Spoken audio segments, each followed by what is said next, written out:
Record dulu ya. Jadi seperti itu. Nah, pada saat kita ingin mengendalikan, maka muncullah karena akibat adanya kombinasi bisnis seperti yang kita ketahui pada pertemuan pertama, akibat salah satunya akuisisi, maka kita punya subsidiary.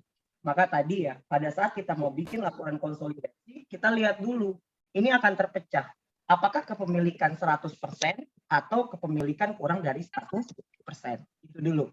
Nah, setelah itu, baru kita lihat metodenya. Oke, metodenya apa? Kita kenal dalam kalau di RPS ya, sorry bentar. Kalau di RPS kita ada metode cost atau metode equity. Tapi sebenarnya juga bisa ya kita menggunakan trading securities maupun available for sale dalam menentukan nantinya pembuatan laporan konsolidasi. Tapi ini saya akan membahas sesuai dengan RPS ya, dijelaskan bahwasannya nanti sesuai dengan juga nanti kisi-kisi rencananya sih ya, kayaknya ya bakal tampilnya tersebut adalah kedua metode tersebut dari pengalaman-pengalaman di masa yang lalu gitu ya. Nah, kalau tadi kita sudah tahu metode cost atau metodenya adalah equity, maka yang pertama lagi kita lihat dulu soalnya tahun akuisisi sama laporan konsolidasinya sama gak? Kalau tahunnya sama, halo, suara saya terdengar? Putus tadi, Kak. Putus-putus ya, sorry. Setelah itu kita lihat lagi soalnya. Soalnya tersebut tahun sama laporan konsolidasinya sama atau tidak.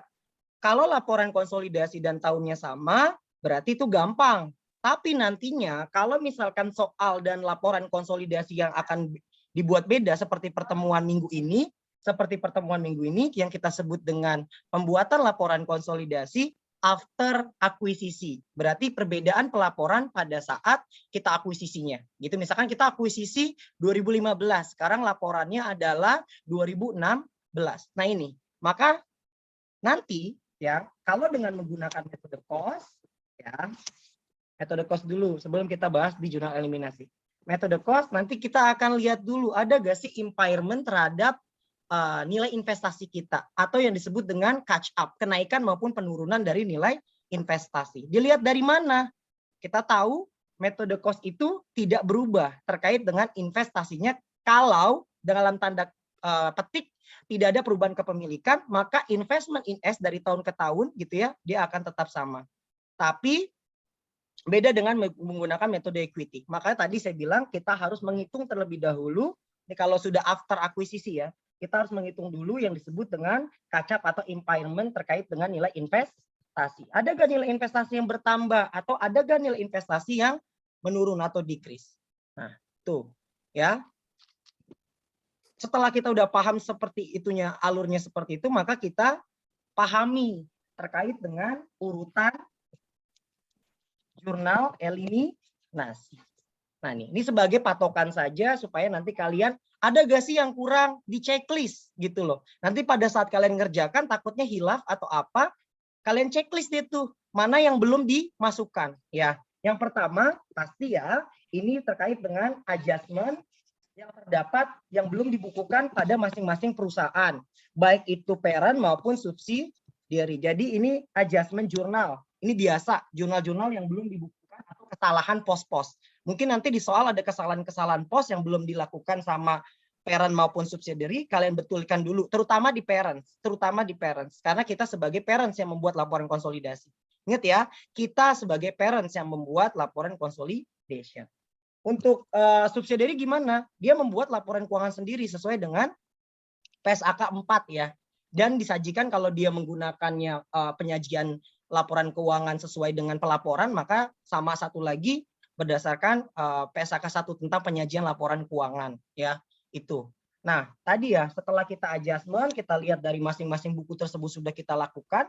Yang kedua, maka tahapnya adalah kita lihat ada gak sih transaksi intercompany profit. Nah, ini yang kita tidak bahas di bab 3 ini. Transaksi intercompany profit. Contoh kita jual inventory parent ke subsidiary atau yang disebut dengan downstream maupun subsidiary ke parent atau upstream. Nah, ini tadi ya, ada gak sih intercompany profit di situ gitu ya. Salah satunya tadi itu. Yang ketiga, ini terkait dengan kalau dengan menggunakan metodenya adalah cost, maka kita harus melihat, yaitu mengeliminasi akun dividen income pada dividen. Kenapa demikian? Kenapa sih dividen income harus dieliminasi? Ingat, ini adalah laporan consolidation, di mana sebenarnya dividen tersebut kan sudah mewakili dari modal yang ada di dalam pernyataan dalam laporan posisi keuangan. Nah ini, berarti kalau dengan menggunakan metode cost, kita harus mengeliminasi dividen income sama dividen. Tapi kalau dengan menggunakan metode equity, ya, maka kita akan mengeliminasi akun income from, ya, pada apa? Sama dividen, tapi di sini investment. Itu kalau menggunakan metode equity. Itu yang ketiga ya tadi ya, mengeliminasi akun terkait dengan pendapatan dividen dan juga terkait dengan adanya pendapatan laba maupun mengeliminasi terkait dengan akun investasi. Selanjutnya, yang keempat. Nah, ini kita harus menghitung NCI expense. Bagaimana cara menghitung NCI? NCI itu apa sih sebenarnya? Seperti yang ada dalam modul kita udah jelas ya. NCI ini berarti kan adalah presentase gitu ya. Presentase kepentingan non pengendali setelah 100% dikurangi dengan kepentingan pengendali, atau dengan kata lain 100% dikurangi controlling interest, ya. Itu adalah NCI. Bagaimana cara menghitung NCI? Nah, nih, dalam menghitung NCI expense ini ada rumusnya, yaitu berarti tadi presentase dikalikan dengan adjustment net income. Kenapa saya bilang adjustment net income? Karena kalian sudah pernah belajar juga di pertemuan sebelumnya, namanya terkait dengan net income ini, ya. Sorry, ini ada keterangan your internet. Halo, terdengar? Tes? Dengar, Pak. Dengar, Kak. Dengar, oke, lanjut. Nah, terkait dengan yang tadi saya bilang, terkait dengan adjustment net income, kenapa saya bilang bukan net income penuh? Karena ada potensi adanya excess value. Kenapa ada excess value? Karena kita menggunakan berbasisnya IFRS, di mana ya tadi saya bilang excess value tersebut ada kemungkinan terjadinya perbedaan antara book value dengan fair value gitu ya. Di mana kalau ada perbedaan tersebut ini akan Oh, aku rene anti komen karo Mbah Ren, Mbah Lem bareng sak diatur yang Mbah Ren. Mbah Ren iki bajune ya? Nggih, nggih. Kapan izin mute ya, nggih ya. Anu niki enten diarin bubuk. Siapa ini? Nggih, nggih. Salam. Sudah? Oke ya, kita lanjut ya. Oke, tadi yang dibilang adjustment net income. Ya, tadi terdistract dikit, is oke. Bagaimana tadi kita menghitung adjustment net income? Berarti tadi net income plus minus dengan amortisasi dari excess value yang hanya terdapat perbedaan. Nah, ini kadang-kadang masih salah dalam menentukan adjustment net income. Misalkan inventory yang terjual tahun depan berarti itu tidak sebagai pengurang net income. Dia akan pengurang net income nanti ketika kita membuat laporan konsolidasi tahun depan berarti. Gitu. Terus terkait dengan land. Nah, kalau kalian kita kembali lagi deh terkait dengan excess value, pengertian excess value. Excess value itu kan berarti adalah selisih antara gitu ya, implied value dikurangi dengan book value total gitu ya. Ketika kita sudah tahu terkait dengan excess value ini, nah excess value itu diamortisasi sampai dengan yang pertama ya, terjual kepada pihak lain, yang kedua masanya habis, seperti misalkan plan aset itu masanya habis, maka tetap harus diamortisasi terus sampai dengan masanya habis gitu ya. Yang ketiga atau sudah tidak terpakai gitu ya. Dengan kata lain, kalau masih ada maka tidak menjadi pengurang dari net income gitu ya. Tadi saya bilang seperti itu. Seperti misalkan land itu kan tidak terdepresiasi atau yang disebut dengan aset tetap yang non depreciation. Nah, itu yang tadi saya bilang. Maka untuk adjustment net income kalian harus paham dulu terkait dengan mana saja yang boleh menjadi penambah maupun pengurang dari dari net income. Nah, itu dari terkait dengan NCI expense. NCI expense ini kemana lagi? Ini pasti ke dividen dan kepada NCI equity. Ya. Sorry nih agak itu ya, NCI equity. Nanti saya kalau misalkan kalian mau recordingnya is okay, boleh. Nah, setelah tadi kita udah bisa menghitung NCI expense, nah yang kelima berarti ya kita mengeliminasi akun investment kepada equity-nya dia. Nah, ini jadi masalah nih. Ketika kita di tahun pertama, is okay lah, is okay tadi ya. Di tahun pertama maka nilai investasi kita sesuai ya, maupun metode cost maupun metode equity gitu ya. Ya, ini tidak akan terjadi tidak akan terjadi signifikan. Yang beda hanya tadi ya, kalau kita di tahun kedua atau setelah periode akuisisi. Nah, kita harus menghitung investment di ending tahun tersebut, di ending tahun di tahun pertama itu menjadi investment beginning di tahun kedua. Nah, ini menjadi yang harus kalian perhatikan gitu loh. Ketika kalian nanti di tahun pertama is okay, kita tinggal memasukkan ke dalam common stock gitu ya, akun equity aja lah. Akun equity terdiri dari common stock, return net earning gitu ya. Terus juga kita tambahkan biasanya kalau ada excess value, maka kita masukkan juga excess value tersebut gitu ya. Tapi kalau misalkan nggak ada excess value ya nggak usah.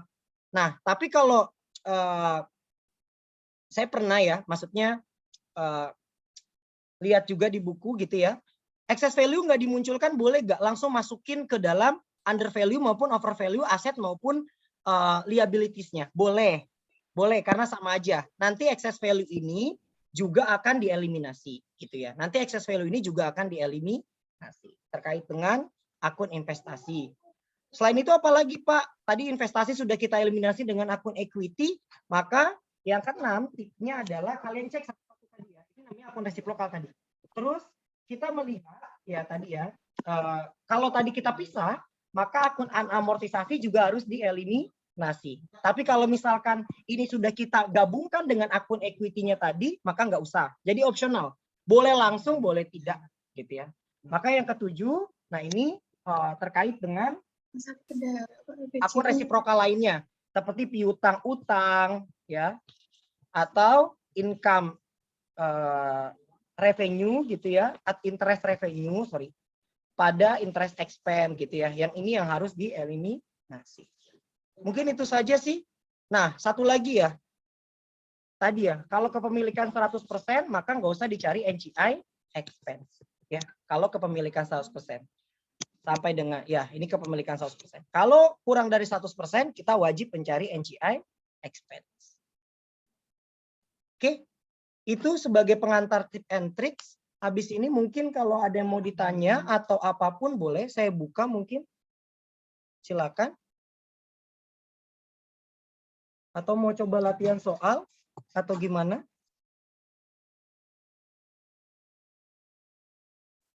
Atau mau sesi curhat saja? Ayo gimana adik-adik? Boleh latihan Kak, boleh. Saya dipanggil kakak loh ya. Emang muka saya masih muda banget kali ya. Latihan soal. Jangan ini ya, jangan takut atau apa ya. Ini namanya klinik kan. Namanya klinik kan berarti adalah mengobati hati-hati yang tersakiti, enggak bercanda. Berarti kan namanya klinik berarti ada yang harus diperbaiki gitu ya, namanya juga klinik. Oke, latihan soal. Kita mau latihan soal berapa nih? Mungkin kita remix ya. Kalau kalian coba kita buka. Bentar ya. Izin bertanya, Pak. Boleh, you. Silakan bertanya. Kalau misalnya nggak diketahui persenan kepemilikannya, kita nyari persenan kepemilikannya dari mana? Oke, gampang. Kalau betul, kalau kita nggak tahu terkait dengan presentasi kepemilikan, lihat aja terkait dengan ada nggak sih akun ya terkait dengan akun yang mengidentifikasi bahwasanya ada hubungan resiprokal antara parent dengan subsidiary. Contoh. Contohnya, Pak. Ya, contoh ini saya mau kasih tahu. Contoh, biasanya nanti di soal akun resiprokal lainnya seperti apa tadi aku bilang. Biasanya terkait dengan utang Piutang. utang piutang. Salah satu utang piutang yang gampang dicarinya adalah utang piutang Devi.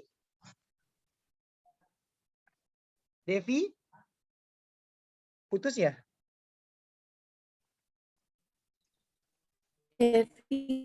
Sorry.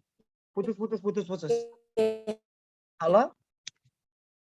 Ya, piutang utang dividen. Halo, tes? Terdengar tidak sih? Terdengar ya? Terdengar, Pak. Oke. Piutang utang dividen. Namanya dividen, ini kalian pasti paham ya. Dividen ini adalah berarti persentase dikalikan dengan total dividen kan? Halo? Iya. Oke, misalkan diketahui di S-nya, dividennya adalah misalkan 50. Ini dividen payable. Ya. Di P-nya ada dividen, kalau kebalikannya berarti dividen resi. Ini P, ini S. Halo, terdengar tidak? Ini, Pak, suaranya ngilang-ngilang gitu loh, Pak. Oke, bentar. Makanya saya nih. Kalau udah agak sore nggak ngerti nih wifi di rumah kenapa begitu. Saya ulangi, biasanya soal ada dividen receivable untuk kepemilikan P, misalkan P-nya 45. Dividen payable di S ada 50. Berarti kayak gini kita sudah tahu berapa persen kepemilikannya. 45 dibagi dengan 50. Berarti berapa persen? Halo?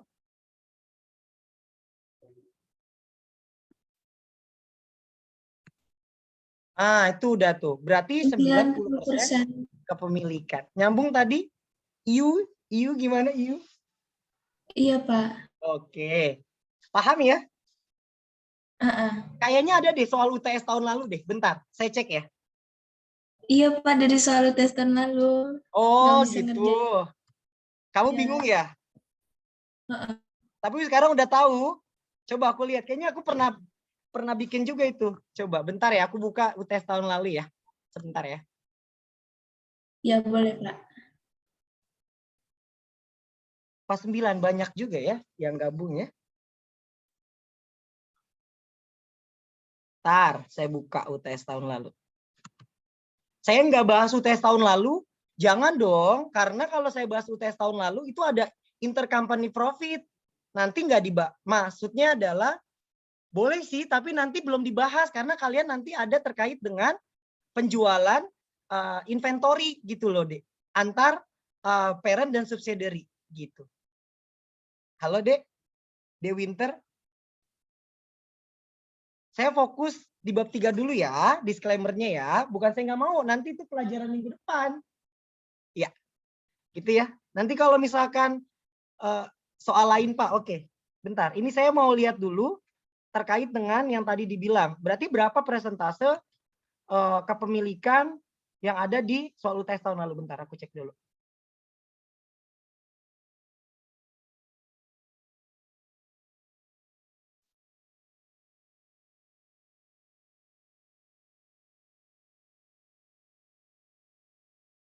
Nih.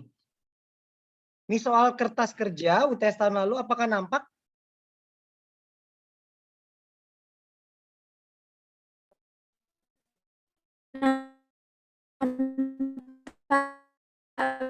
Oke, nampak ya. Sekarang coba kita lihat.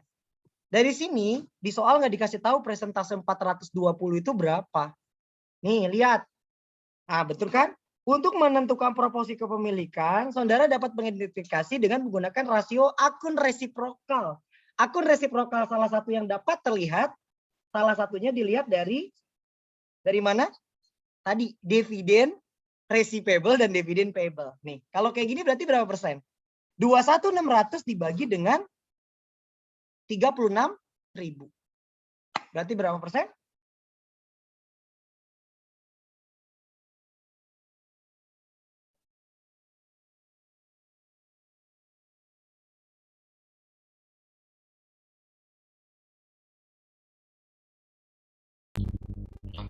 enam 60% ya.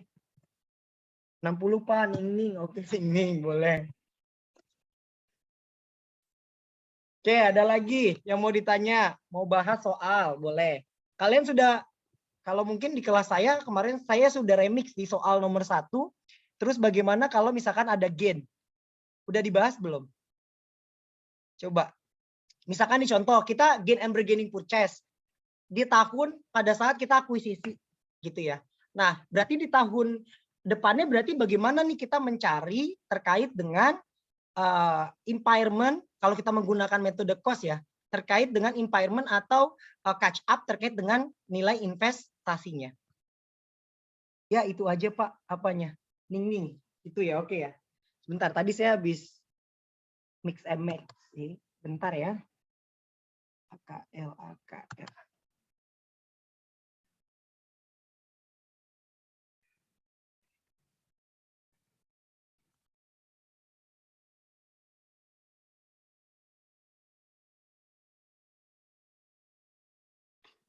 Bentar ya.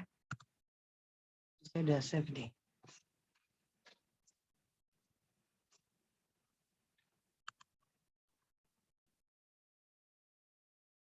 Bentar. Not responding.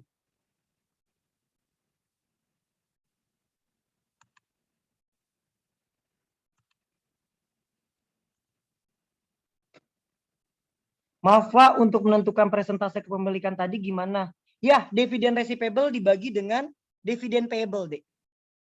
Saya ulangi lagi deh ya. Nih. Kalau tadi kita tahu, ini kan akun resiprokal nih. Yang harus dieliminasi dividen receivable si P dengan dividen payable si S. Berarti 21.600 dibagi dengan 36.000, berarti 60% kepemilikan. Paham? No, paham, no? Halo?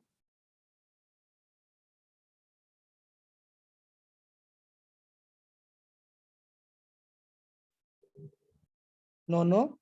Paham Pak, oke. Namanya beda lagi. Wilma Siu, paham Pak, oke. Coba ya, tadi aku mau buka dulu latihannya. Paham, oke. Paham.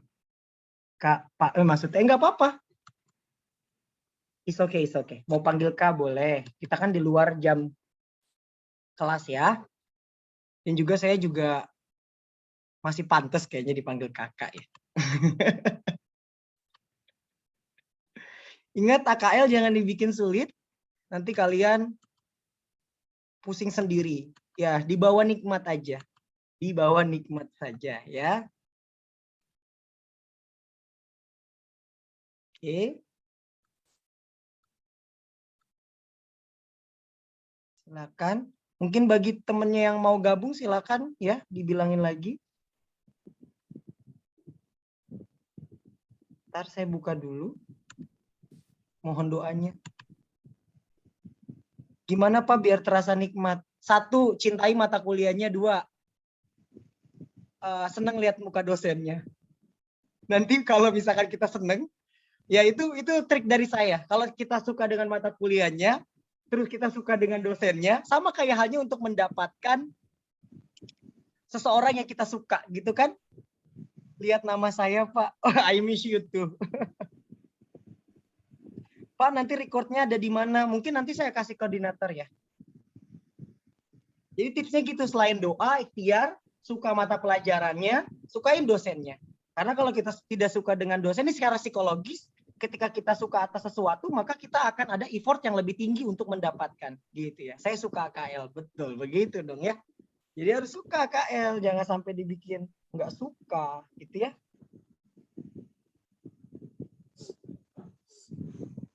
Kenapa ketawa?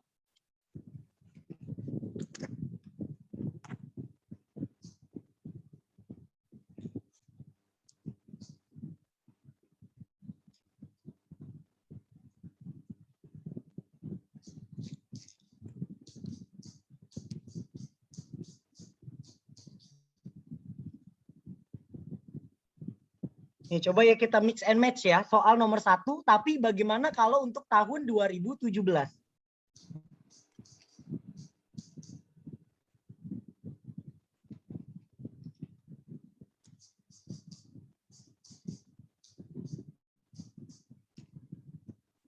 Pak, Bismillah nanya ke aku, izin bertanya Pak, untuk record minggu lalu ada di mana ya Pak? Aduh, aku bingung ya. Nanti coba saya tanyakan kepada koordinator ya.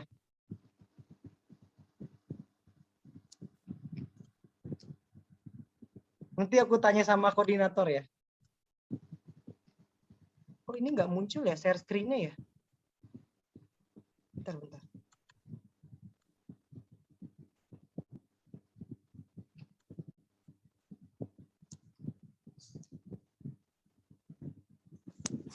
Oke. Soal nomor 1 kan kita tahu ya, ada gain and bargaining purchase di sini. Ini kita copy dulu deh, biarin nggak pusing ngelihatnya. Kita copy, kita pindahin sheet-nya. Ya. Berarti ini kita nggak ada ya. Berarti ini jangan pakai, ini kita asumsi nomor 1, tapi untuk tahun 2017. Dengan asumsi lagi, income dan juga dividennya sama. Ya, income dan juga dividennya sama. Berarti ini nanti dikosongkan. Terkait dengan earning ini dikosongkan, karena earning ini nanti kita akan dapat dengan cara menghitung ulang ya.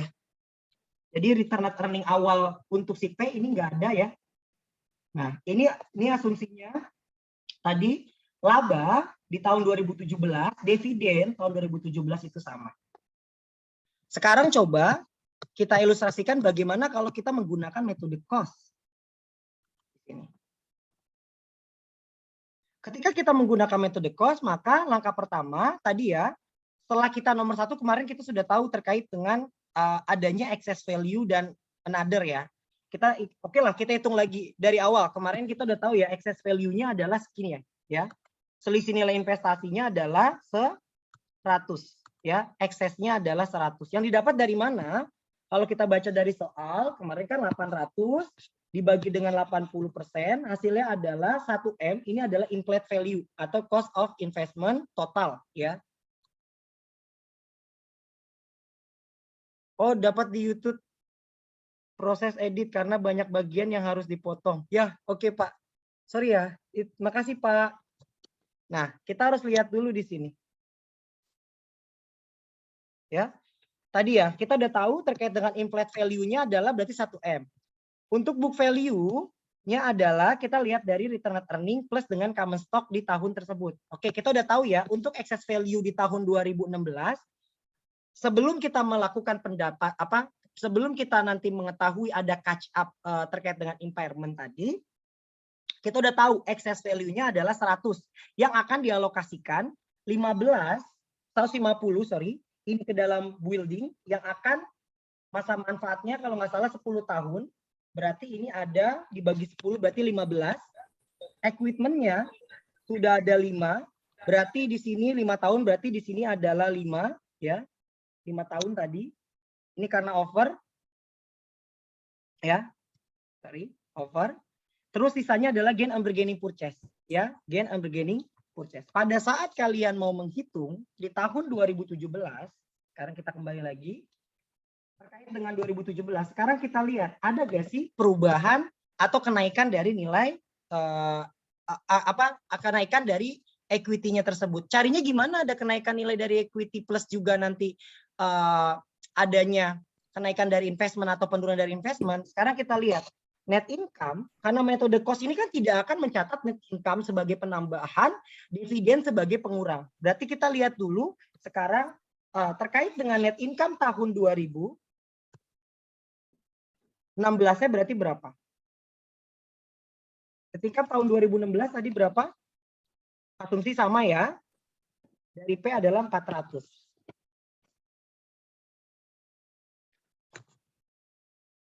Net income-nya adalah 400.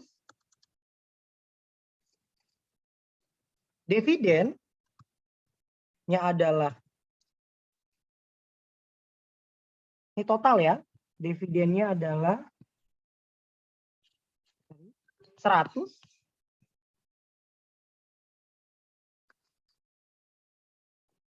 Dikurang 100. Terus ada apa lagi? Ingat, ketika kita dengan menggunakan net income ini ada adjustment.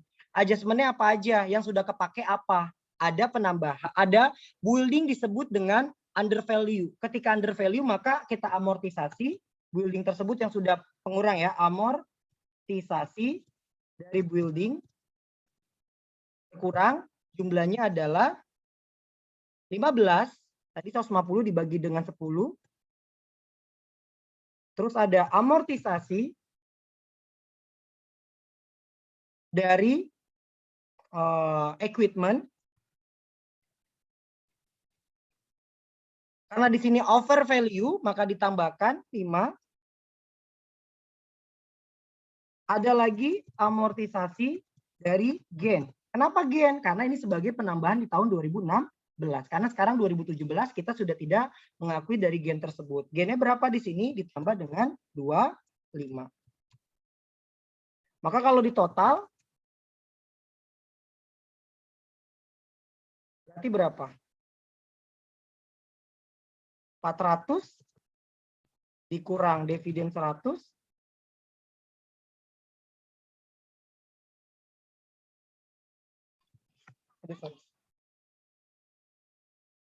Dikurang 100.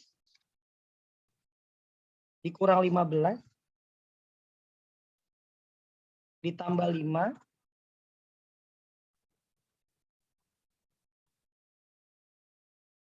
Ditambah dengan 25. Maka hasilnya 315. Kepemilikan kita berapa persen di soal? Pemilikan kita di soal adalah 80%. Maka 80% dikalikan dengan ini. Menghasilkan 252. Inilah yang disebut dengan kenaikan investasi. Maka kita jurnal investment pada RE. Nilainya adalah 252. Ini saya nggak tulis ya karena kurang nih. Kalau enggak nih saya hitung dulu deh. Saya insert biar kita bisa sama-sama tulis. Oke, ini saya agak skip ya yang ada bedanya aja, Sekarang kita buktikan bener gak sih nanti nilai investment kita berarti harusnya investment endingnya berapa? Ini berarti berapa? Total awal kan 800. Ditambah dengan penambahan catch up dari investasi ada perubahan. Maka 1052. Sekarang kita cek, betul gak sih? Dan nanti pada saat kita mengeliminasi akun investmentnya kita tersebut gitu. Sama, berarti di sini common stock. Common stocknya berarti berapa? Common stocknya kita lihat di soal. Common stock kita berarti 600. RE-nya ini RE tanggal 1 Januari 2017. Kita jangan pakai RE yang ada di 1 Januari 2015, jangan. Tapi kita pakai RE yang ada 31 Desember. Berarti berapa? 600.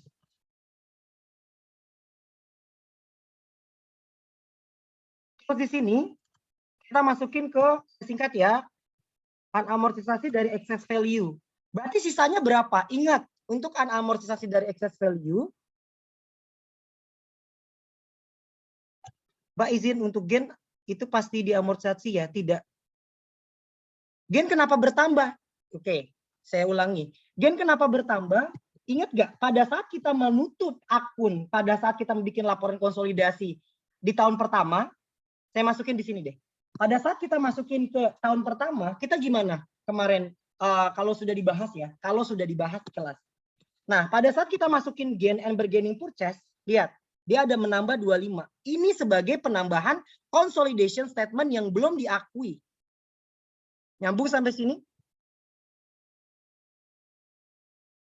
Enggak dikali presentasi. Dikali deh, dikali. Dikali, ini sudah dikali. Ini sudah dikali. Di ending tapi aku ngalinya tadi mana? Nih.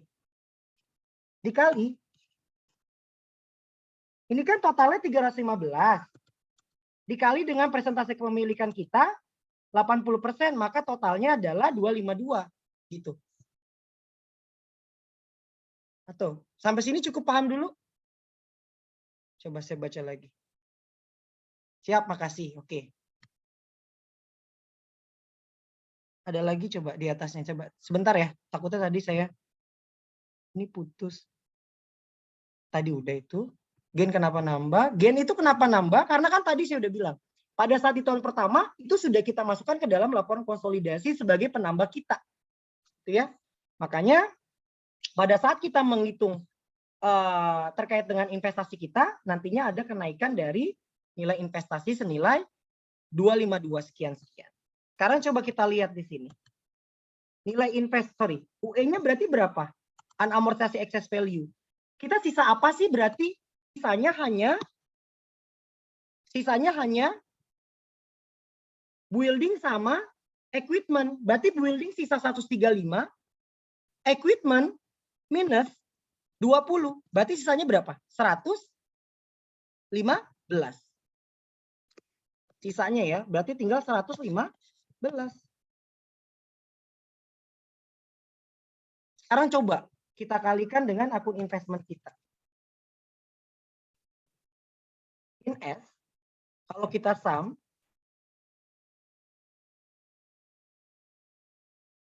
ya, dikalikan dengan 80%, 5052. Sama ya, dengan tadi hitungan manual kita. Nah ini yang aku bilang. Takutnya nanti di soal munculnya gain and bargaining, bukan goodwill. Ketika muncul gain and bargaining, maka kalian harus masukkan ke dalam penambahan catch up-nya dulu gitu loh. Seperti coba kita cek, betul gak sih sebenarnya investment awal kita gitu ya, kita akan mencatatnya sebagai 1052. Sebenarnya di soal nomor 1 itu sudah ada. Dapatnya dari mana 1052? Kita lihat aja ya. Nilai investasi ketika kita menggunakan metode cost. Ini bisa terbentuk nih. Coba bentar. Itu kalau nggak salah di soal nomor 2 deh. Tapi sebelum itu nanti dulu deh.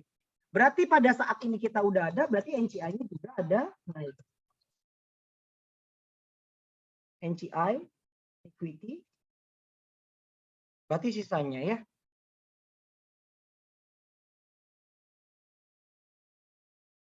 Selebihnya gimana?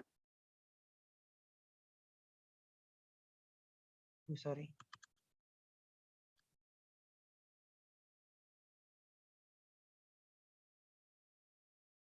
Nah ini. Untuk NCI-nya, nanti gimana? NCI nggak terpengaruh. NCI sama aja. Dari net income tahun sekarang, plus minus dengan amortisasi. Ya. Gain-nya nggak usah muncul lagi. Jadi pada saat kita nanti, kita munculin, mengeliminasi amortisasi dari excess value, kita hanya munculkan akun building. Building kan tadi adalah under value, maka harus tulis ditambahkan building. Nilainya berapa? 135. Sisanya, ingat ya, ini berdasarkan sisa. Terus equipment over value berarti harus dikurangkan. Nilainya adalah 20. Maka sisanya adalah amortisasi dari excess value. Totalnya 115. Pak, terus gimana terkait dengan jurnal eliminasi terkait dengan ini ya? Ada amortisasi dari building tersebut tadi ya. Ingat sama aja. Building, ini secara konsep. Kemarin ada yang nanya, Pak, kenapa building ini under value? Ya, under value malah harus ditambahkan operating. Ingat, pada saat kita menulisnya under value, berarti kan buildingnya harus ditambahkan. Ketika buildingnya harus ditambahkan, maka beban pun akan meningkat. Ingat ya, beban pun akan meningkat. Pak, boleh masukin ke operating atau depreciation is okay, tergantung dari kertas kerja. Kalau kertas kerjanya ada depresiasi, maka masukkan ke depresiasi. Kalau kertas kerjanya hanya operating expense, masukkan aja ke operating expense. Jadi sama aja ya. Operating expense. Ini totalnya juga sama. Totalnya adalah berarti 15. Tadi menggunakan garis lurus. Ya, asumsi menggunakan garis lurus. Nah, ini berarti adalah building-nya. building net atau akumulasi boleh. Kalau di soalnya digunakannya akumulasi. Building net biasanya gitu ya, 15. Nah, terus bagaimana Pak dengan yang equipment? Ini logikanya lagi. Equipment over value kok malah harus dikurangi bebannya. Kenapa bebannya harus dikurangi gitu? Ingat, ketika dia perusahaan itu over value, bebannya kan berarti dia analysnya mencatatnya lebih tinggi nih pada tahap awalnya. Ketika dia over value, maka mau nggak mau, suka nggak suka, harus dikurangkan pada saat kita membuat eliminasi. Karena kita mencatat aset tersebut terlalu tinggi. Maka dibaliklah di sini equipment karena over value pada operating. Itu cara konsep gitu ya. Karena kita sudah mencatat lebih tinggi, maka ketika nanti ada terkait dengan amortisasinya, berarti kita harus mendebitkan akun equipment net ini ya, atau akumulasi depresiasinya untuk mengurangi bebannya. Jumlahnya berapa? 5.000. GI sama ya tadi ya, tinggal dikurangi dengan yang di atas.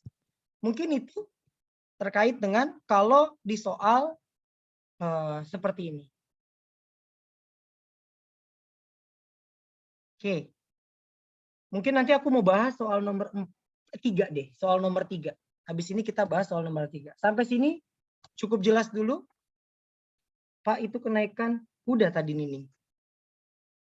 Ada yang mau ditanya dulu mungkin?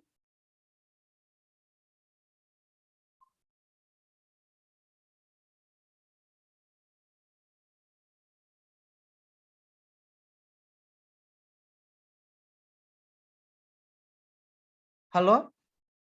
Tes? Gimana? Cukup paham? Bingung? Ya bingung, saya sedih deh kalau kalian bingung. Kalau kalian diam juga saya sedih. Kenapa bisa diam? Jawab di chat boleh. Apa jangan-jangan internet saya mati?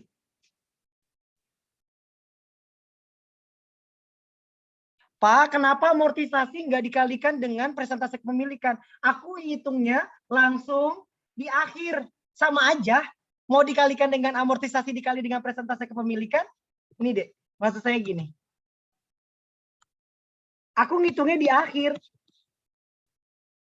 Nih, total ini saya kalikan dengan presentase kepemilikan. Berarti net income dan dividen juga berdasarkan presentase kepemilikan. Ya.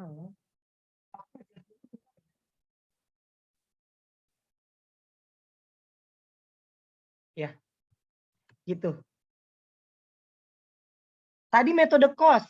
Kalau metode ekuitas kita nggak ada catch up. Kita nggak ada catch up terkait dengan impairment. Kita nggak ada. Pak, mohon gabung. Nanti recordnya dapat diakses di mana? Tadi sesuai dengan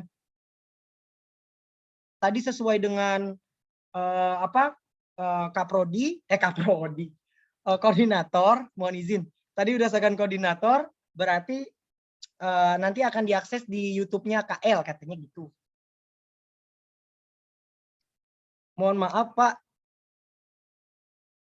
Tadi diamortisasi boleh diulang? Oke. Gini deh, ketika kita beda. Rizky nanti ya, bentar ya Rizky, sebentar ya Rizky.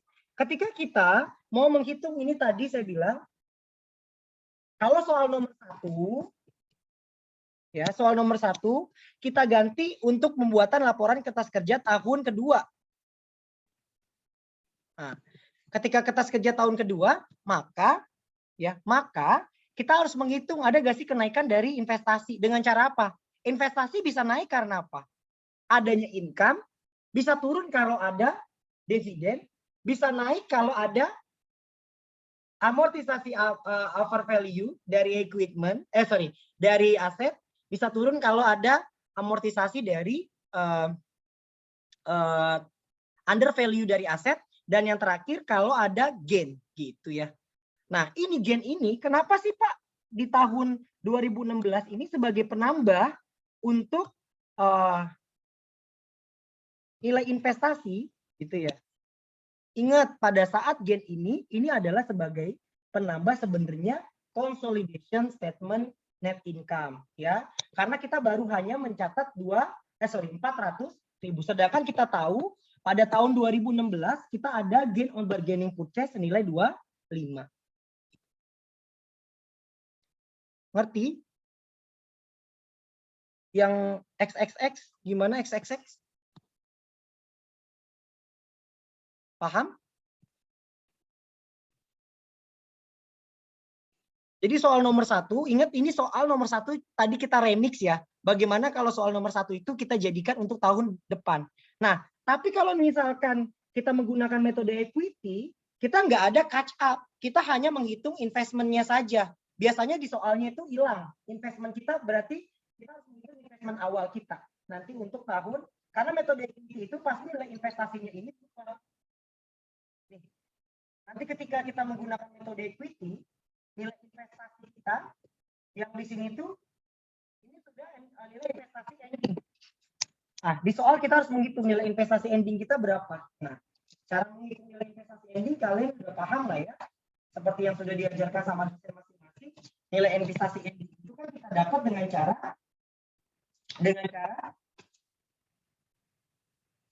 saldo awal investasi ya, ditambah net income dikurangi dengan dividen gitu ya. Terus juga nantinya plus minus dari amortisasi. Jadi intinya kayak gitu.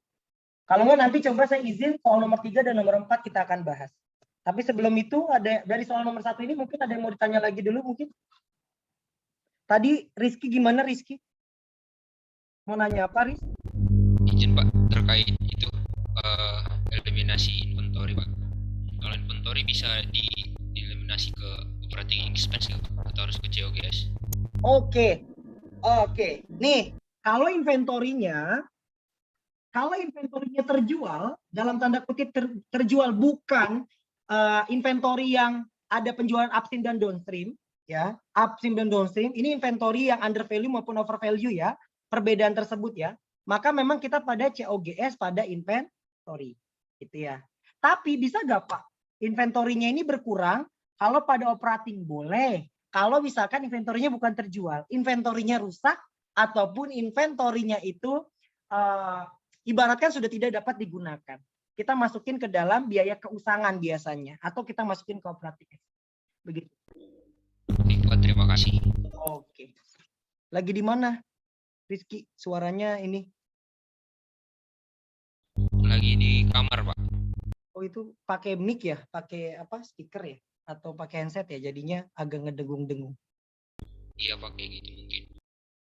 Izin bertanya Pak, kenapa kalau metode kita tidak ada catch up? Nih, kenapa dalam metode ekuitas tidak ada catch up? Mungkin belum dijelaskan ya, sama mungkin saya bisa menjelaskan sedikit gini.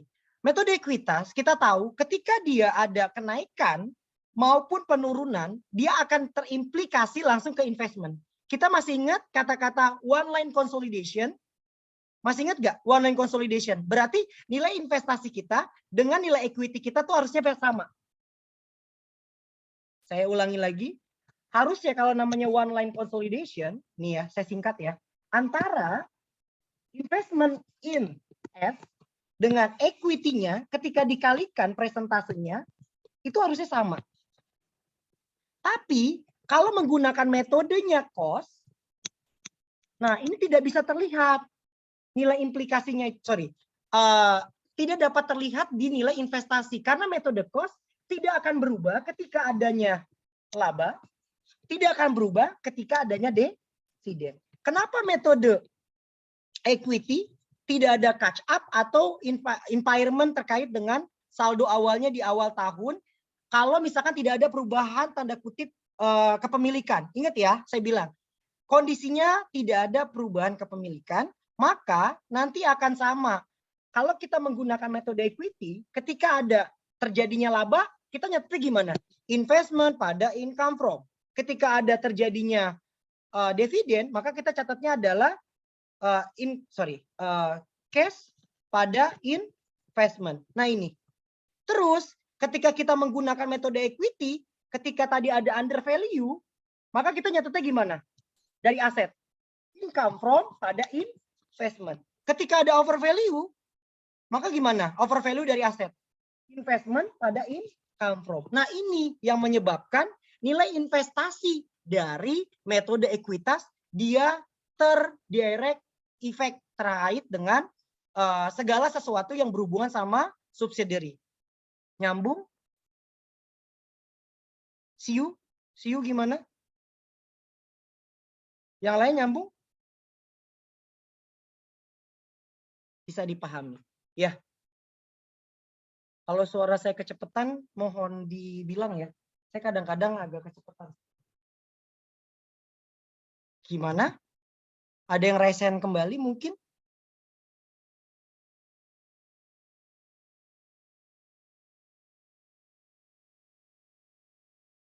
Mohon maaf Pak, boleh diulang udah tadi ya. Halo? Gimana Dek?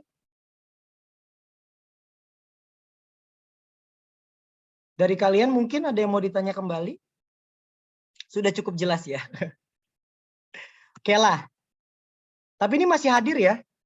Masih hadir gak? Tes?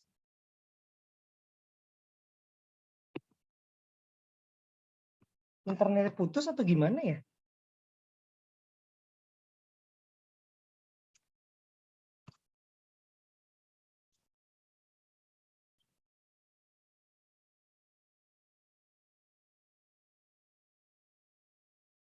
Halo?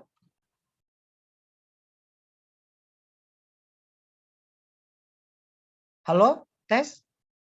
Terdengar suara saya? Kedengaran, Mbak. Dengar, Pak. Oke. Halo, hadir. Makasih hadir Pak. Masuk Pak, masih ya. Enggak, saya bingung, takutnya internetnya soalnya. Kalau agak saya tuh saya juga nggak ngerti deh. Sorry ya. Jadi, oke Rizky ada yang mau tanya lagi? Boleh Riz? Terkait utang Pak. Utang, oke.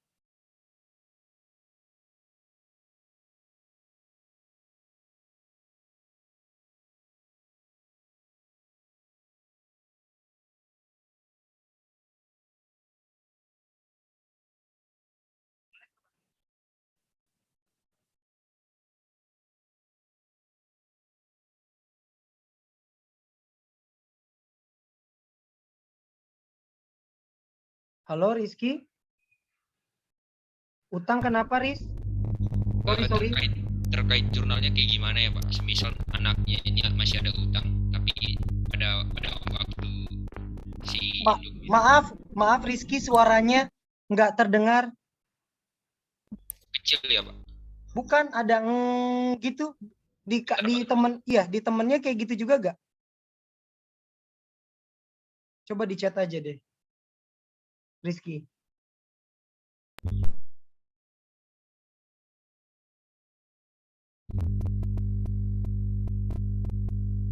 Di chat aja tuh kata Suki. Agak mendengung, iya. Sama saya juga dengarnya kayak gitu.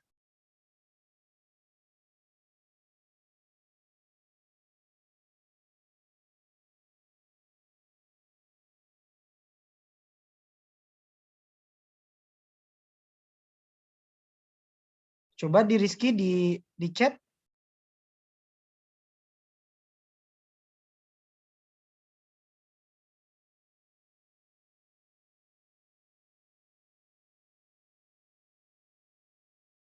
Ada yang mau tanya lagi mungkin sebelum saya lanjut mungkin?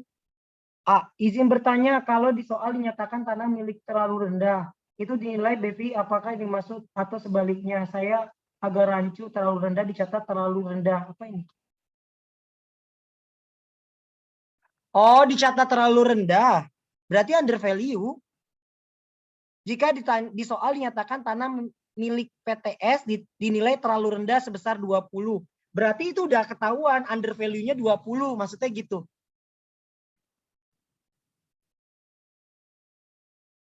Iya, dicatat terlalu rendah. Iya. Kalau dicatat terlalu rendah berarti gitu. Iya. Terkait utang antara anak perusahaan dan induk perusahaan, jurnalnya gimana ya Pak? Ini terkait dengan tadi kisi-kisi saya yang nomor 7 atau 8 gitu. Terkait dengan utang piutang, Ini harus dieliminasi karena ini terkait dengan adanya akun resiprokal. Salah satunya adalah tadi ya. Jadi tinggal dibalik aja. Yang punya utang siapa? Kalau yang punya utang adalah anak, maka kan jurnalnya adalah account receivable. Sorry. Utang adalah anak, account payable-nya si anak dibandingkan dengan account receivable. Jadi sama-sama dibalik. Sehingga nantinya nggak ada utang piutang antar company profit. Gitu. Sama kayak halnya nanti mungkin interest income dan interest expense ketika ada bunga. Begitu, Riz. Paham, Riz?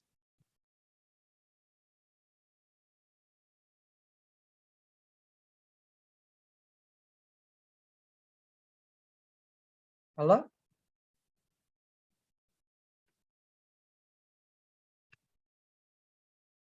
Rizky gimana? Paham? Paham, Pak. Nah, ini utang ada bunganya. Nanti ini akan masuk ke dalam soal AKL pertemuan ke-7 atau 8 deh. Nanti ada obligasi biasanya. Nanti ada bunga, bunganya harus dieliminasi. Tapi bunga eliminasinya ini ada pakai bunga efektif dan lain-lain. Saya contohkan biasa aja ya. Maka jurnalnya ya sama. Interest income pada interest expense. Ini jurnal lokalnya ya. Gitu, Riz. Baik, Pak. Terima kasih. Oke. Ini ikut semester 5 semua kan? Enggak. Apa yang udah semester ada yang baru semester 1? Oke. Ada lagi yang mau ditanya mungkin? Iya, apa semester 5?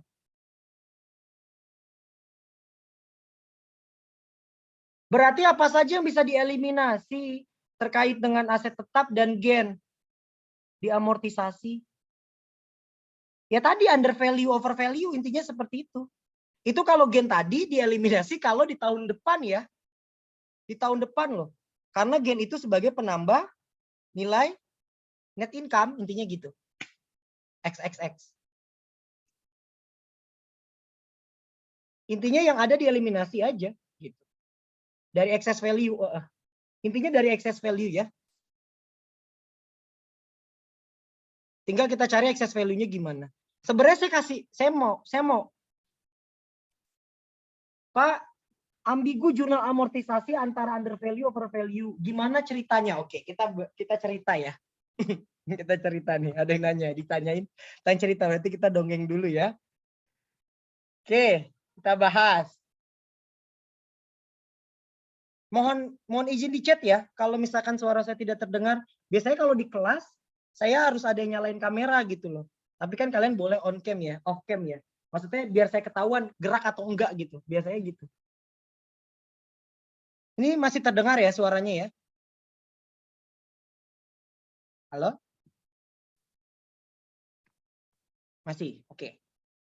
Jadi gini deh, awal mulanya tadi kalau under value, berarti kan book value dicatat lebih kurang daripada fair value. Awalnya seperti itu. Ketika misalkan contoh yang gampang adalah misalkan equipment. Dicatat terlalu rendah 20 tadi ya, seperti yang dikasih tahu sama temennya.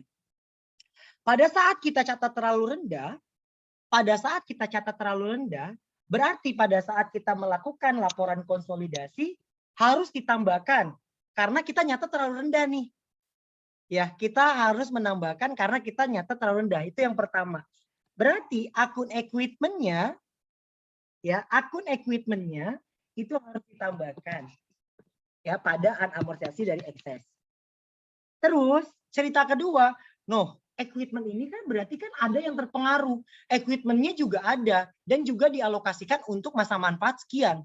Berarti ketika di sini dicatat terlalu rendah, maka bebannya harus ditambahkan. Karena equipment-nya sudah naik, maka bebannya harus juga ditambahkan. Berarti ketika ada under value, makanya di sini akan muncul operating expense pada equipment net atau akumulasi depreciation equipment boleh. Itu cerita dari under value. Sampai sini cukup paham dulu? Paham? Yang nanya tadi? Yang untuk under value udah paham ceritanya?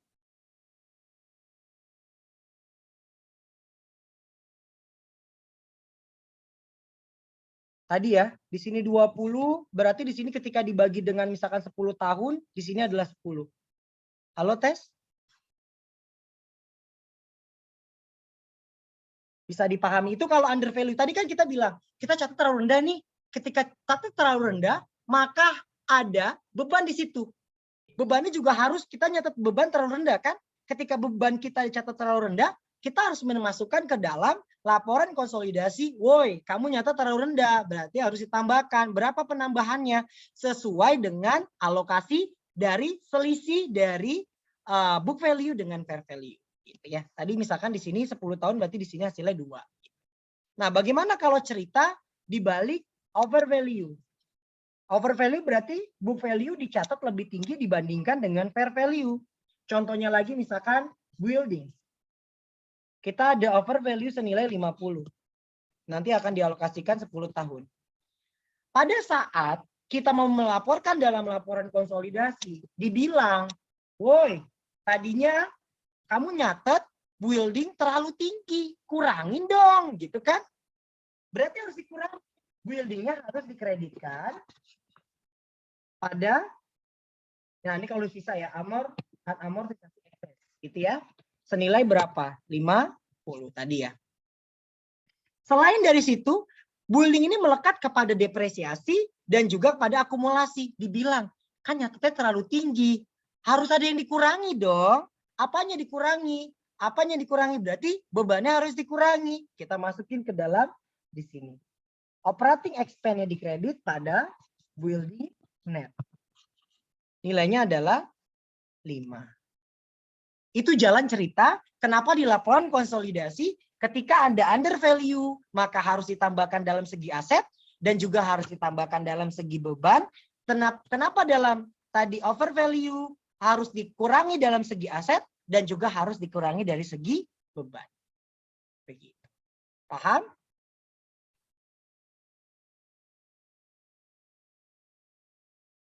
Oh, jadi kalau misal akun building mau dinaikkan, expense-nya juga. Iya begitu, pinter. Nyambung ya, udah ya? Paham ya? Paham, pinter. Jadi harus gitu. Udah cinta belum sama KL berarti kalau udah kayak gini? Harus cinta ya? Oke, Iyu, ada yang mau ditanyakan? Iyu, Reset, silakan.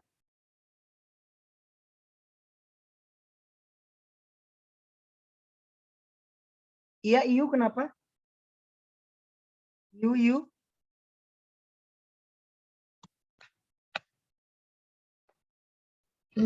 Pak, masih apa? Kalau poin penting pas dia awal akuisisi, terus perbedaan tahun pas dia awal akuisisi sama pas dia minta laporan konsolidasinya. Itu poin penting yang harus kita pahamin tuh apa, Pak? Tadi apa? Perbedaan tahun pada saat dia awal akuisisi sama pas permintaan laporan konsolidasinya itu, Pak. Maksudnya ketika kita menyusun laporan konsolidasi tapi setelah akuisisi gitu? Iya. Tadi kalau menggunakan metode ini, oke deh, kita langsung coba ke soal boleh ya? Soal nomor 3 ya? Boleh deh, Pak. Oke. Jadi yang penting yang kalian harus perhatikan secara konsep, kalau dengan menggunakan metode cost, kita harus tahu dulu, ada gak sih kenaikan dari nilai investasi atau disebut dengan kacap atau impairment nilai investasi.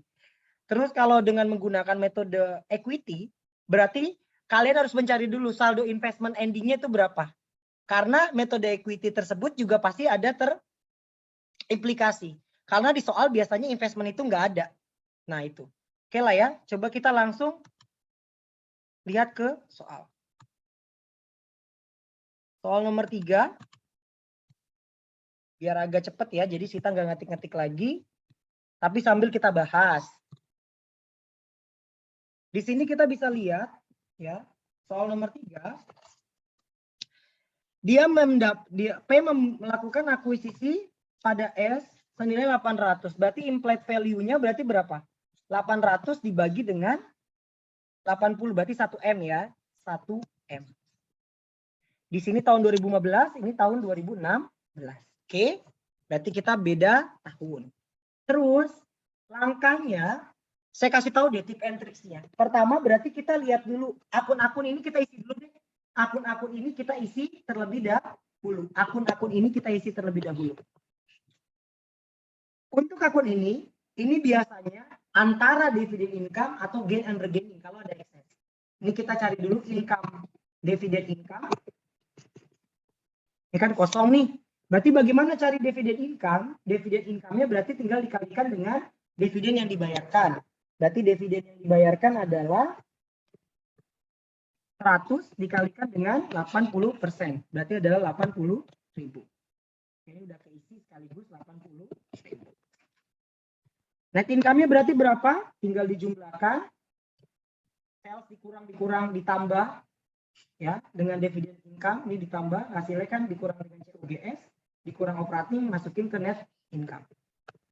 Setelah hal tersebut, nah ini, mencari return on earning tanggal 1 Januari. 1 Januari, berarti bagaimana kita mencarinya? Kita lihat dari soal. Return on earning itu 1 Januari 2016 ini sama dengan return on earning ending tahun 2015. Berarti kita cari dulu terkait dengan apa sih yang mempengaruhi return on earning tanggal 1. Berarti kan kita cari dulu RE beginning tanggal 1 Januari 2015. Ada ini P saat mengakuisisi pada saat mengakuisisi saldo laba ini berarti return on earning awal tanggal 1 Januari. Berarti isinya adalah 400. Awalnya 400 di sini. Terus ada lagi masing-masing net income, berarti ini tambah dengan net income kita adalah 600. Dikurangi dengan dividen kita adalah 200. Terus ada lagi terkait dengan adanya dividen income. Tadi dividen income kita berapa? Dividen income kita berapa? Dividen income kita berapa? Dividennya tahun 2015 100 dikalikan dengan 80 juta. 80 juta. Berarti berapa? Ditambah dengan 80 juta. Berarti totalnya return on earning ending-nya berarti berapa? 400 tambah 600 1M. 1M dikurangi 200 800. 800 ini ditambah dividen income 80, 880. Kita udah dapat nih 880. Berarti kita tulis di sini terkait dengan return on earning tanggal 1 Januari 880. Boleh kalian selesain dulu ini boleh. Jadi nanti nggak bingung dan salah gitu ya. Selesain dulu terkait dengan kolom-kolom yang masih kosong. Setelah ini dijumlahkan berarti 880 ditambah total ini. Total ininya tadi berapa ya?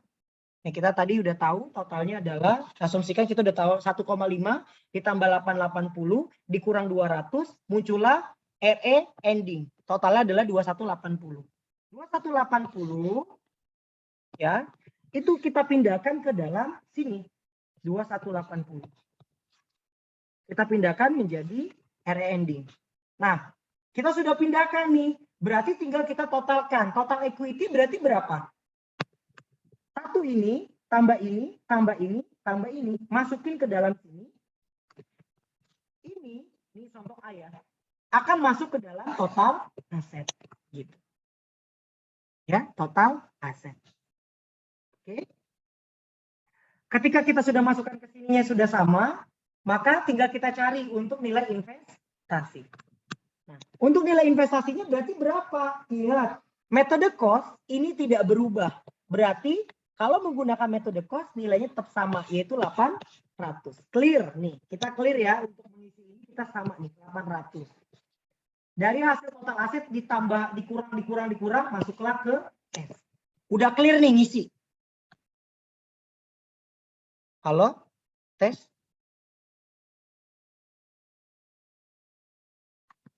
Coba.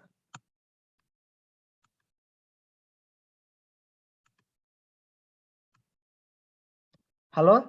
Sekarang masih putus-putus nggak?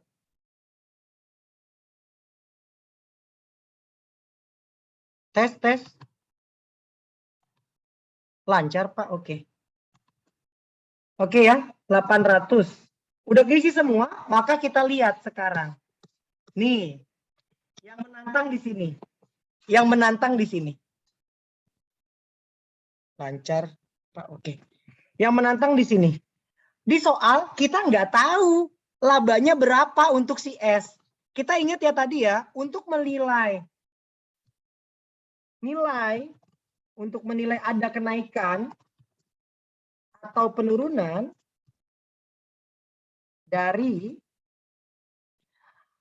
investasi, karena kita menggunakan metode cost, ya, maka kita harus menilai dulu. Ada nggak sih kenaikan atau penurunan dari investasi? Kita lihat di sini. Berarti ada perubahan penilaian equity nggak? Equity tadi berkurang atau bertambah karena ada apa? Adanya net income dikurang dengan dividen, ya, minus amortisasi dari excess value tahun kemarin. Ya, excess value dari tahun kemarin. Sekarang kita lihat di soal nggak ada. Kalau di soal nggak ada, maka kita bisa lihat dengan cara perbandingan antara return net earning beginning dikurangi dengan return net earning ending.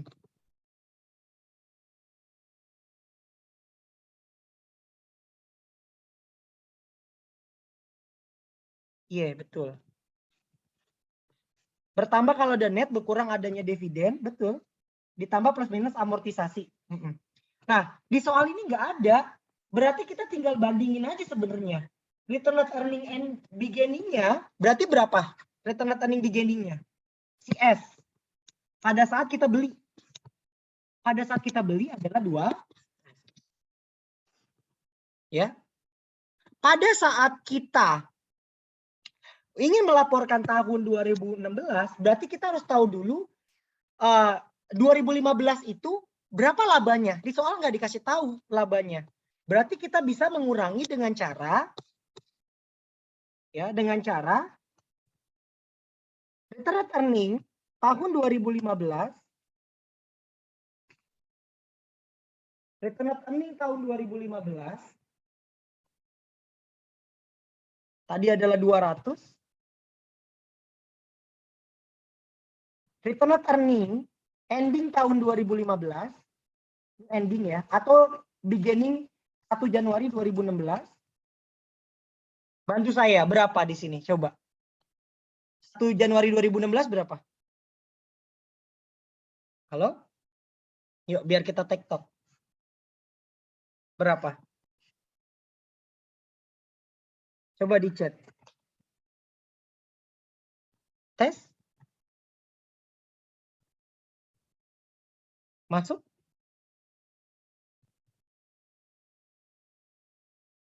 Halo?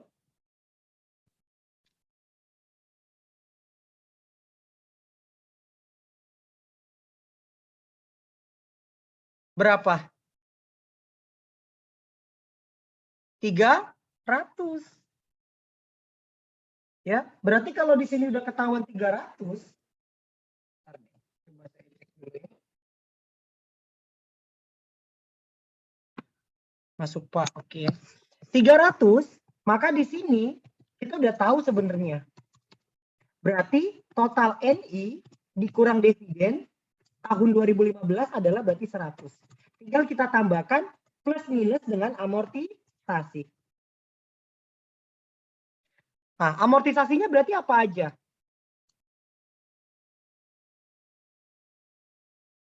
Amortisasinya berarti apa aja? Kita lihat dulu terkait dengan excess value kita.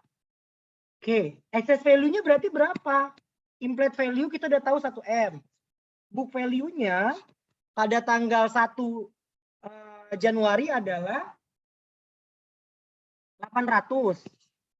Berarti eksesnya adalah 200. Oke, itu eksesnya. Dialokasikan ke 150. Over value 25. Sisanya berarti goodwill. Sisanya berarti berapa? 75. Ya. Oke, kita udah tahu nih ya. 275. Bebannya berapa yang sudah kepakai kan di situ kan? Berarti untuk tahun 2015 berarti excess value yang sudah menjadi pengurang berapa? 15, itu dapat 15 juta dapat dari under value. Berarti harus dikurang. Over value equipment ditambah dengan 5. Berarti kita masukin lagi ke bawah ya. Amortisasi yang pertama under value berarti dikurang dengan 15, ada over value ditambah dengan 5 ya. Habis itu berarti gimana? Kita udah tahu nih. Berarti totalnya adalah ini. Kenapa goodwill tidak dimasukkan? Karena goodwill tidak diamortisasi di soal ini ya.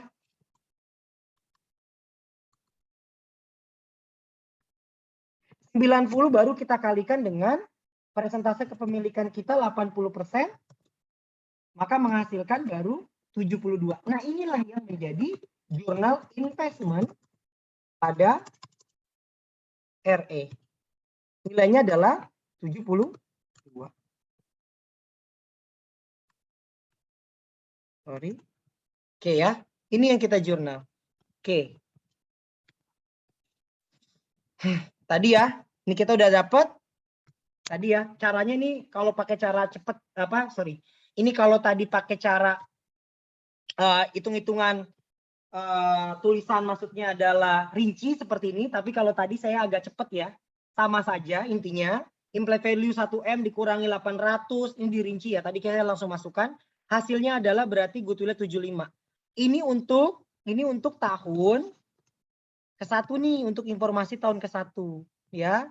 Nantinya berarti ketika kita untuk tahun, tadi kita udah tahu ya, terkait dengan, ini sama saldonya, terkait dengan akun investasi kita sudah jurnal dengan cara tadi. Karena labanya nggak dikasih tahu, maka kita menggunakan RE beginning 2016 dikurangi RE beginning tahun 2015, menghasilkan 90 plus minus dari amortisasi. Terus terkait dengan yang kedua jurnalnya apa? Oke. Tadi ya, terkait dengan kalau di soal ini kita menutup akun dividen income. Berarti dividennya berapa? Dividennya sama, yaitu 100. Berarti 80 dividen income pada dividen senilai 80. Terus untuk NCI, nih, NCI untuk tahun 2016 berarti sama aja. Laba tahun 2016 berapa? Ingat laba tahun 2016. Laba tahun 2016 adalah, ini jangan pakai laba 100 ya, labanya adalah 400. Berarti kita tulis laba 400. Amortisasi berarti berapa amortisasi? Amortisasinya berarti adalah yang pertama ada under kurang 15. Ditambah dengan over 5. Maka kalau ditotalkan jumlahnya adalah 390. 390 dikalikan dengan berapa persen? 20%. Nah, inilah yang akan masuk ke dalam NCI expense. Jadi NCI expense itu dapat dari net income adjustment ya. Net income adjustment. Maka dapatlah 78.000. Untuk dividen ini sama. Ini dapatnya dari 100.000 dikali dengan 20%. Terus pada saat nantinya ketika kita mau ngitung common stock, ingat metode cost. Investasinya kita adalah nanti ya, investasi awal 800 plus dengan nilai ini kita jurnal juga, berarti 872. Sekarang kita cek. Sekarang kita cek. Common stock awal kita adalah 600. 600. Ya. Return net earning kita, ini jangan pakai ini, kita pakai return net earning di gini. Adalah 300. Itu udah berapa? 900. Sekarang saya nanya kepada kalian, amortisasi kita yang belum kita amortisasi dari ekses kita tinggal berapa? Berarti amortisasi kita tinggal berapa? Awalnya kan kita punya 200 nih di tahun pertama. Udah kepake berapa? Halo? Udah kepake 15 dan ditambah 5. Berarti totalnya adalah 190. Inilah yang menjadi amortisasi kita. Ya, sama tuh. Nah, untuk investment kita ini tinggal dikalikan saja. Hasilnya adalah sekian. Ini juga dikalikan dengan 20%. Nanti saya akan, kalau kita udah bahas pakai cara normal, nanti saya akan kasih tahu bagaimana cara mendapatkan dengan cara tidak normal atau cara cepat gitu ya. Terus untuk buildingnya berarti gimana? Tadi karena saya bilang adalah under, maka harus ditambahkan. Goodwill juga belum ada, maka ditambahkan. Equipment over, maka harus dikurangkan. Begitu juga dengan beban-bebannya dia akan ngikut. Karena dia menggunakannya garis lurus, maka setiap tahunnya dia nggak akan ada perubahan. Maka tetap sama. Ya, ini terkait dengan jurnal normalnya. Saya nggak ulas lagi karena kalian sudah paham ya. Mudah-mudahan kalian sudah paham. Sekarang coba. Sebenarnya gampang kalau kita nggak mau hitung tadi catch up-nya pakai cara ini, kita juga bisa. Dengan cara apa? Dengan cara kita lihat soal. Kita punya terkait dengan saldo common stock kita. Common stock kita adalah 600 ditambah dengan return net earning awal 300. Sekarang tinggal kita cari unamortisasi dari excess value. Kita udah tahu unamortisasinya tadi nyarinya gimana? 800 dibagi 80% berarti 1M. Saya ulangi lagi. Berarti 1M. 1M dikurangi 800 kan 200. Unamortisasinya yang belum kepake berapa? Oh, yang belum kepake adalah 190 yang didapat dari 15 ditambah dengan 5. Berarti tulis ini 190. Tinggal ditambahkan. Berarti 900 ditambah dengan 190 hasilnya adalah ini dikalikan dengan 80%. 872 dikurangi dengan saldo awal kita 800. Maka kacapnya adalah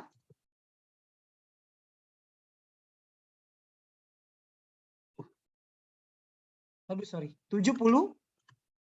Berarti kacapnya adalah 72. Langsung aja di jurnal. Gitu. Itu cara cepat. Kita nggak usah ngitung lagi terkait dengan seperti ini. Terserah kalian mau ngitungnya pakai cara cepat atau cara yang normal boleh. Gimana, cukup paham nggak? Halo? Adik-adik? Jadi caranya tadi kalian menghitung dulu equity-nya ditambah dengan unamortisasi baru dikalikan dengan presentasenya. Nah, habis itu presentasenya sudah ketemu, hasilnya adalah 872 dikurangi sama saldo modal awal. Ya, saldo modal awal, maka mendapatkan 72, masukin langsung 72 sebagai penambah nilai investasi. Gitu deh. Itu cara cepat. Cara benernya adalah sebenarnya kayak gini ya. Hitung dulu dari awal, laba ditambah dengan dikurang dengan dividen plus minus amortisasi dikalikan dengan berapa baru muncul sekian. Ya. Paham? Oke.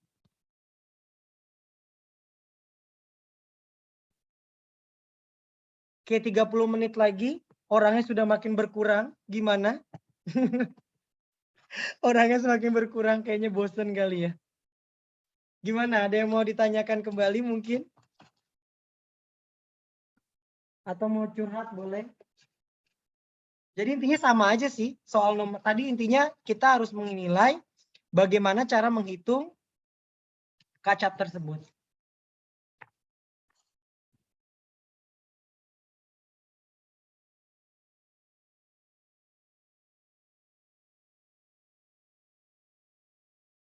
Oke, ada lagi yang mau ditanya mungkin adik-adik?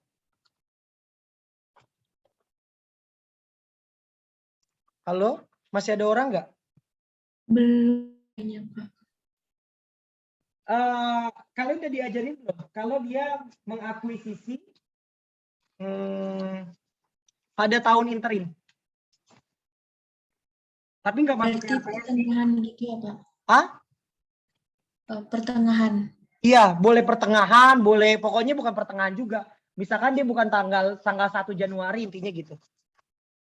Iya, udah akuisisi kan, Pak? Iya, tapi Heeh. udah pernah belajar tentang pre-acquisition earning karena kita harus menghitung pre-acquisition earning kalau misalkan nggak ada di RPS sih memang. Lupa. Pernah nggak? Misalkan Kayaknya nih, pernah. itu kalau belum, itu kalau yang kemarin itu adalah akuisisi kita bukan akuisisi jatuhnya. Investasi pada perusahaan asosiasi yang kalau kemarin itu, yang di pertemuan ke-3 kalau nggak salah.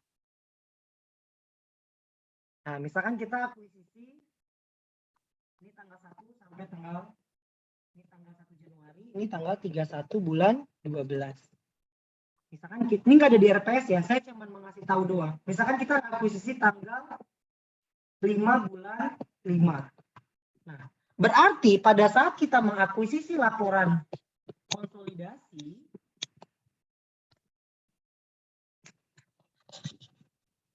kita membuat laporan konsolidasi, kita nggak boleh mengakui laporan konsolidasi si subsidiary itu dari tanggal 1 sampai dengan tanggal 31 Desember. Ini harus ada yang kita akui, yaitu berupa apa? Pre-acquisition dan juga pre-acquisition income dan juga dividend pre-acquisition. Nah, berarti maksudnya gimana Pak? Ingat, namanya kita konsolidasi, pada saat kita mengakui laporan laba rugi dan laporan perubahan posisi keuangan si perusahaan subsidiary tersebut, kita hanya boleh mengakuisisi pada saat terjadinya pembelian tersebut. Nah, ini maksudnya. Berarti, ini udah diajarin belum?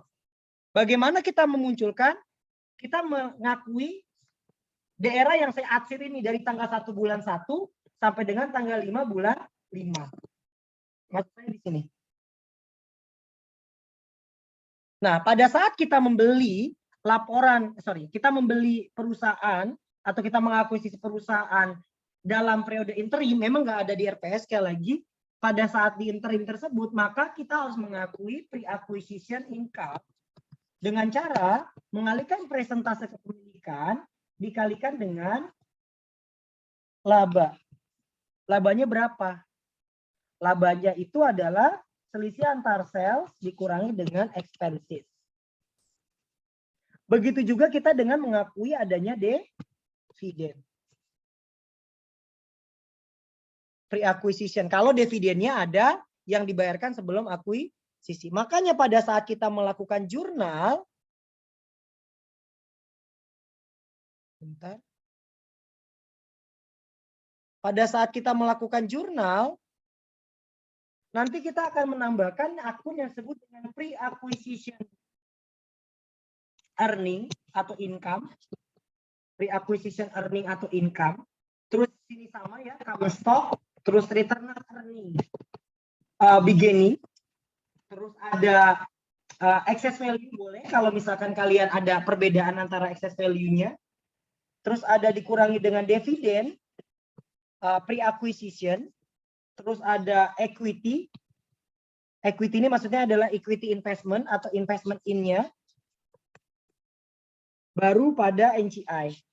Nah, tadi saya bilang kita harus mengaku ini sama ini. Ini tuh udah 80% kepemilikan ya. Dan ini juga sudah dividen income-nya sudah, dividennya juga sudah, dividen pre-acquisition juga sudah, misalkan 80% kepemilikan. Asumsi. Kalau dia 80% kepemilikan. Kalau di 70% berarti 70%. Yang ini masih 100%, ini masih 100%, ini masih 100%. Gitu. Berarti ketika kalian mau mengaku investment kita, tinggal ditambahkan dengan hal tersebut di atas ya. Ini dikalikan dulu. Hasilnya seperti itu. Ini sebagai pengantar aja. Jadi nanti kalau Moga-moga nggak ada ya soal dia melakukan akuisisi tanggal 5 bulan 5. Nah itu berarti kalian harus, takutnya Pak Koordinator dengar terus habis itu dibikin soal seperti ini lagi ya. Jangan ya Pak. Karena memang tadi saya bilang ini agak rumit karena kita harus menghitung dulu pre-acquisition, dividen dan dividen pre-acquisition. Gitu. Aduh jangan, iya makanya jangan deh. Jadi kita NCI-nya pun, tapi kalau NCI-nya penuh ya, terkait dengan NCI expense tetap penuh.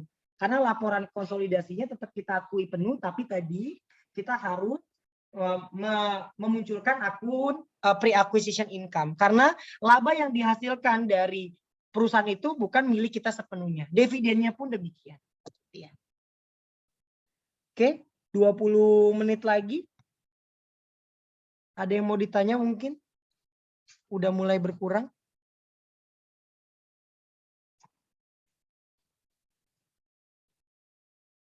Gimana? Cukup?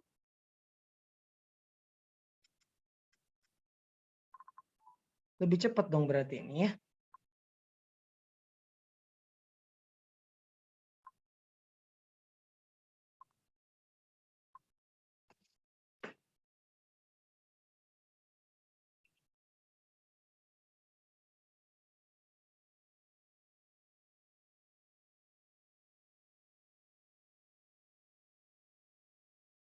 Oke, ada lagi yang mau ditanya dulu?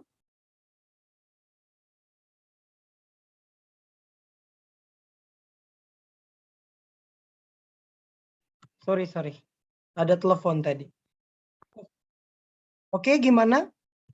Ada yang mau ditanya dulu?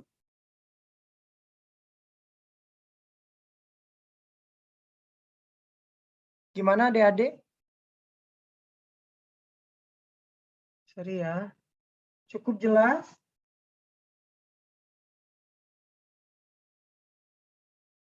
Ya Pak, cukup jelas. Ya, jadi memang, tapi memang itu nggak masuk ke dalam modul ya. Jadi saya hanya memberikan gambaran, takutnya nanti, kan kita nggak mungkin ya akuisisi tanggal 1 Januari terus gitu ya. Betul nggak? Dalam kenyataannya kan nggak mungkin kita bikin tanggal 1 Januari. Ya, gitu. Nanti kalau di dalam itu, maka kita harus menghitung pre-acquisition income dan juga pre-acquisition dividend ya. Mungkin itu dari kalian gimana? Ada yang mau ditambahkan mungkin atau mau diceritakan boleh.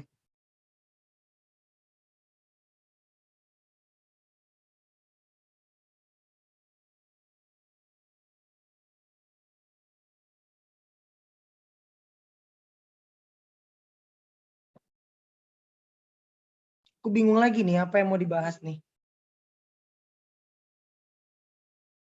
Tes.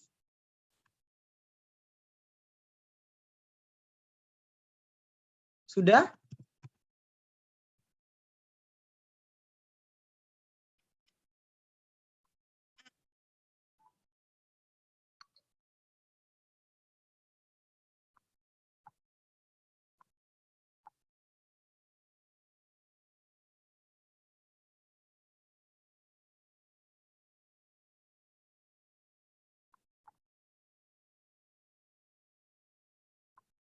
Mungkin sudah ya.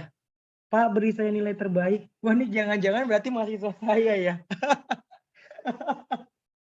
Aduh, nggak bisa ya. Saya nilainya harus objektif. Oke? Sudah cukup jelas kali ya? Berarti ya? Sudah ya? Cukup, oke. Iya Pak, insya Allah belajar lagi supaya lebih. Oke, boleh. Nanti kalau kan ada sit in kan ya. Jadi kalau mau sit in, kelas saya ada di kelas cari sendiri. Enggak. Takutnya bentrok juga. Bisa, Pak. Oke. Kata Pak Koordinator, kalau sudah tidak ada yang ditanya, boleh saya tutup ya. Adik-adik, kalau mau kontak boleh. Saya kasih boleh lah ya. Kalau mau tanya-tanya boleh. Silakan kalau ada yang bisa dicatat mungkin. Oke, saya rasa cukup materi kali ini. Kurang lebihnya saya mohon maaf. Diawali dengan doa, ditutup dengan doa. Kita berdoa masing-masing, berdoa dimulai dulu.